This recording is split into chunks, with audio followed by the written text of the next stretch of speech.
So if you've ever tried to get a powerful LLM to do something really complex, like, say, debug a huge chunk of code or maybe synthesize research from, I don't know, 20 different papers, you eventually hit a kind of wall. Mm-hmm. It's that moment, right, where the agent seems to forget the very first thing you asked it, or it just gets completely bogged down in its own long, repetitive thinking. Yeah, that wall is definitely the scaling bottleneck. And it's particularly noticeable in these long horizon tasks, as we call them. Long horizon. The basic problem is that every single step the agent takes, every bit of reasoning, every time it uses a tool, every observation it makes, it all just gets piled linearly into one single context window. Yeah. That's basically the LLM's working memory. And piling it all up like that creates this sort of double whammy for you, the user. First, well, performance just tanks, doesn't it? It does. We've all seen that lost in the middle thing where the model just can't seem to find key info buried deep inside a super long context. Exactly. But there's a deeper issue, too, kind of hidden efficiency. This accumulation, it slams right into the computational limits of the self-attention mechanism. The thing LLMs use to connect every token to every other token. Ah, the quadratic scaling problem. Precisely. That process scales quadratically with the context length. So longer context doesn't just mean slightly slower. It means way, way more overhead, huge memory costs for the KV cache, massive energy use. It's a big deal. Okay, so the industry's tried some quick fixes, right? Summarization. Yeah, they've tried summarization, but it's often, well, too blunt. It can just suddenly break the agent's train of thought right when it needs that continuity. Not ideal. Or these big, complex, multi-agent systems. Right, those multi-agent setups. They usually need these really difficult handcrafted workflows. They're hard to optimize end to end, so they might work for very specific problems, but they're not great for general large-scale stuff. Okay, so let's really unpack this problem then. Managing context. It seems obvious we can't just keep dumping more and more tokens into one big pile. No, definitely not sustainable. We need a way for the agent to, actively manage its own memory. Basically turning context management from this difficult architectural headache into a learnable skill, a cognitive skill almost. That's exactly it. And that's the whole idea behind this deep dive today. Context folding. Yeah, this framework is pretty revolutionary because it actually gives the agent the ability to organize and even edit its own interaction history as it goes. So our mission today is to show you exactly how this system manages to get, over 90% context compression in its main thought process? That's right. While somehow matching, or sometimes even beating, the performance of models that are using a working memory 10 times bigger. It's pretty impressive. Okay, let's get into the mechanism then. How does it actually work? Forget thinking of it as just simple summarization. Right. It's much more structured. Think of it more like project management, or maybe even like Git branching in software development. Ah, okay, like branches. Exactly. The agent organizes its long-term path, its trajectory, by creating these temporary focused sub-trajectories. Okay. And how does it create those? It uses two specific actions it can call. The first one is branch, description, prompt. Right. So when the agent figures out, okay, this line of reasoning needs a deep dive, like I need to find specific API docs for this error, or I need to run a detailed web search for X. Something specific and potentially long. Right. It calls branch. Right. And that immediately spins up a completely separate temporary working context just for that subtask. Okay, so that's the delegation part. But then how do you stop that branch from just becoming another big mess of tokens itself? Well, that's where the folding part comes in. It's triggered by the second action, return. Okay. Once that subtask is done, the agent calls return. And here's the magic. All those intermediate steps, the trial and error, maybe 50 web searches, all the reasoning tokens within that branch, they get immediately folded up. Removed from the active working context. Gone. So the main thread, the main line of thought, only sees the final outcome. Precisely. So instead of seeing 50 search queries and results, the main thread just gets a single concise message back like, found the API doc, the parameter is used, just the result. Exactly. The ultimate high-level status report. It's built on this really clear plan execution framework. Client execute. Okay. The agent basically switches between two states. First, there's the planning state. That happens in the main thread. This is for the high-level thinking, breaking down the task, deciding when to branch off. And crucially, they discourage heavy token-guzzling tool use here. Keep that main context clean. Keep the main thread clean. And then once it calls branch, It enters the execution state. That's the active branch, just focused on completing that specific subtask. makes sense. And importantly, to keep things clear and stop the agent from getting tangled up, creating new branches is disabled while it's inside an existing branch. No nested complexity that defeats the whole point. Okay, that's neat. But what really jumps out here, and this is super relevant for anyone actually running agents, is the efficiency gain you mentioned. Oh, absolutely. Because those intermediate steps are literally folded away, the memory is released. The agent's active context ends up being, what, up to 10 times smaller? Easily 10 times smaller than standard approaches.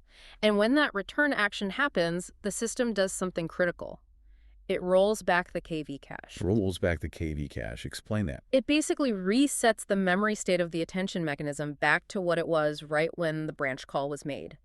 All the stuff computed inside the branch is effectively discarded from the main memory pipeline after its summary is returned. Wow. So that's the massive efficiency boost during inference. That's it. You keep the short-term reasoning going within the subtask, but you only condense the long-term history at these clean, logical points right when the subtask finishes. Okay, this sounds powerful, but maybe a bit complex for the agent itself. Right. Like high cognitive load. How do you make sure the agent doesn't waste more time and tokens deciding when to branch than it actually saves by doing the folding? That's a great question. You're essentially asking an LLM to be a super disciplined project manager. How on earth do you train a model to get that timing right? When to delegate, when to fold back? Yeah, that's absolutely the critical piece. And it needed a specialized reinforcement learning framework they developed called Fold GRPO. Fold GRPO. Okay. Now, standard RL approaches like generalized policy optimization or GRPO, they usually just rely on sparse rewards at the very end. Like, did you succeed at the whole task? Yes or no? Binary. Success or fail. That approach completely failed here. It Yeah. just didn't work. Really? Why not? Well, it just didn't give the agent enough fine-grained, immediate feedback on its decisions about how it was working, you know? Standard RL led to really sloppy behavior. Like what? Like agents just going off into a branch and never calling return. Or they'd generate these enormous main trajectories before finally deciding to branch, which totally defeats the purpose of compression. Okay, so the standard approach wasn't teaching the process well enough. Exactly. So the secret sauce, as you might say, is in the dense token-level process rewards they designed.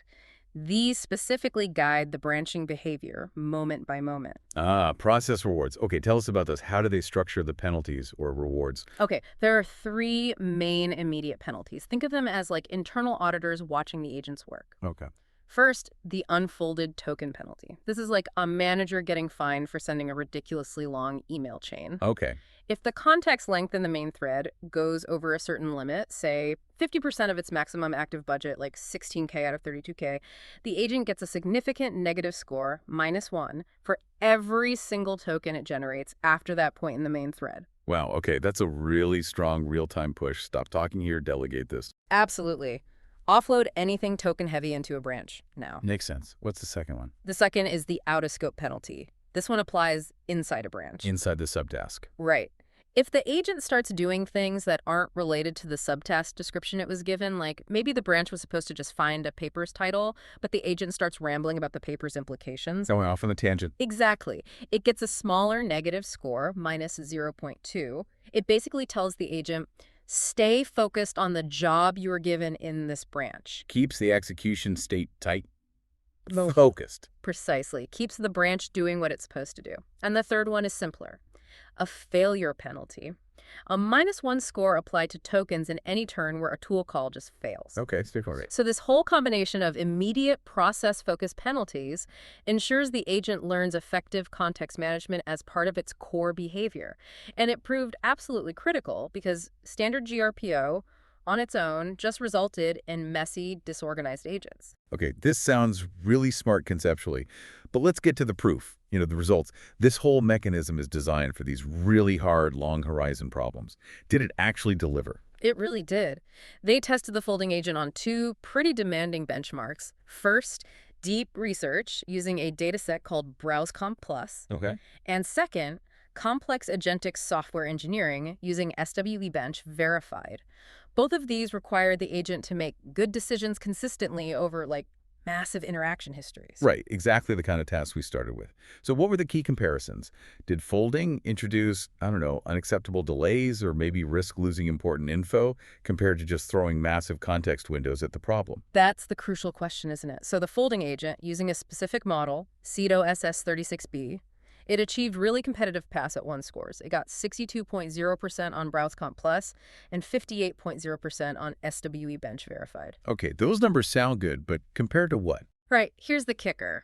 This performance matched or even beat the baseline agents, specifically a React agent that needed a brute force context window of 327,000 tokens. Whoa, 327K. Yeah, enormous. Meanwhile, the folding agent did the same quality work using just a compact 32,000 active token budget. 10 times smaller active window. Exactly. Though its total capacity across branches could reach that 327K, it only needed 32K active at any one time. So we're getting the capability that usually requires a monster context window, but with the efficiency and speed of a much, much smaller one.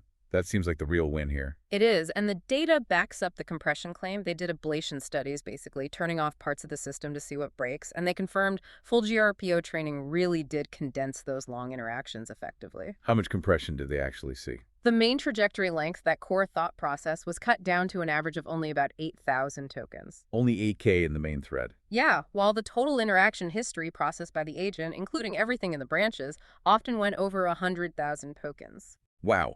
So that's where the 90% plus compression figure comes from, compressing 100K plus down to 8K in the active main thread. Exactly. Over 90% compression in that main working memory. Okay, but I have to ask about trade-offs.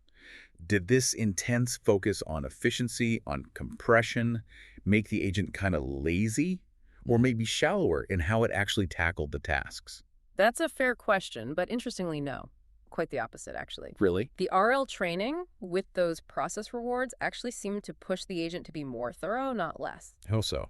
Well, the data showed that when the tasks got harder, the agent significantly increased its number of tool calls and the total overall tokens generated, but it did that work inside the branches. So it worked harder but smarter. Precisely. For instance, on the really tough instances of BrowseComp Plus, the total tokens generated jumped from around 100,000 to over 160,000 tokens. So it realized, okay, this is complex, I need to do more digging. Yeah. But it intelligently offloaded that extra work into branches, keeping the main strategic thread clear. You got it. It learned that solving complex problems requires more exploration and computation, but it managed that complexity efficiently. And did it generalize? Could Yeah. it handle things even longer than what it was trained on? Yes, incredible length generalization. They tested it by combining tasks, creating scenarios with up to 50 questions rolled into one. That's way beyond the complexity it saw in training, which maxed out at needing around 10 branches. And how did it cope? To handle that huge increase in complexity, the folding agent adaptively spun up an average of 32.6 branches per task. Wow, it just scaled up its branching strategy automatically. Exactly. It proved that the learned context management skill wasn't brittle. It scaled effectively to these extremely long horizon problems it had never encountered before. Okay, so let's boil this down.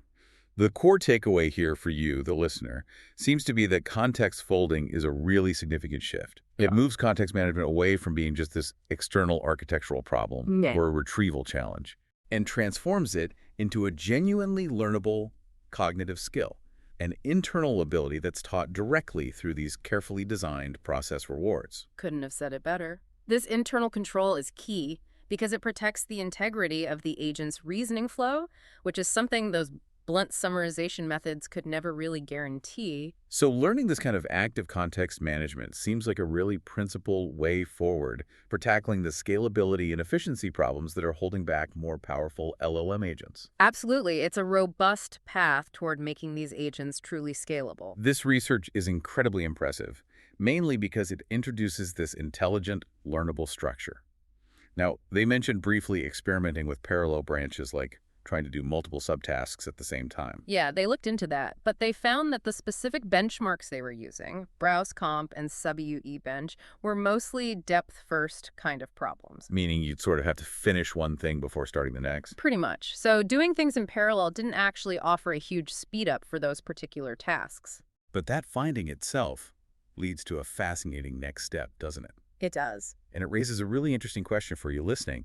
As you think about where agent design might go next, how could an agent apply multi-layer context folding? Ooh, interesting. Like folding a fold. Exactly.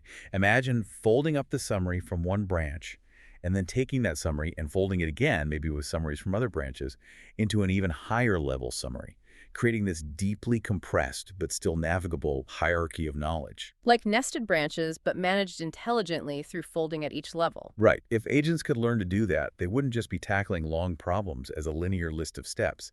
They could start to organize these really complex hierarchical challenges that require true breadth-first exploration. Organizing knowledge almost like a human does for a massive complex project with outlines and subsections. Exactly. Into a structure, not just a list. Maybe that's one of the keys to unlocking truly scalable AI general intelligence.